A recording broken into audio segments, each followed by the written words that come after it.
ఎడారిలో ఓ పావురం ఒక యాపిల్ చెట్టు నాటింది. చాలా కష్టపడి, చాలా దూరంలో ఉన్న బావి దగ్గరికి ఎక్కడికక్కడా ఎగిరిపోతూ, నీటిని కుండలో తీసుకుని వచ్చి చెట్టుకి పోస్తూ ఉండేది. ఈ విధంగా ప్రతిరోజూ నీళ్లు పోస్తూ ఉండగా, ఆ చెట్టు మెల్లగా పెరిగి పెద్దదైంది. కొన్నాళ్లకి అందులో రుచికరమైన యాపిల్ పండ్లు పుట్టాయి. ఆ పండ్లను చూసిన పావురం ఎంతో ఆనందంతో వాటిని కోసుకొని తింటూ ఉండేది.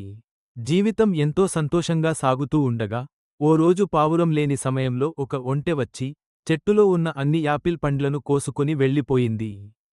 చివరికి చెట్టులో ఒక్క పండు కూడా మిగలలేదు. తిరిగి వచ్చిన పావురం చెట్టు ఖాళీగా ఉండటాన్ని చూసి ఆశ్చర్యపోయింది.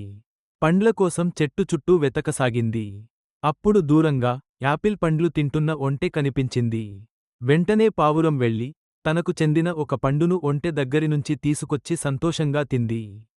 ఇతడంతా జరిగిన తర్వాత కూడా పావురం చివరికి బాధపడింది. ఎందుకంటే ఇప్పటికీ ఎవరూ లైక్, సబ్స్క్రైబ్ చేయలేదని.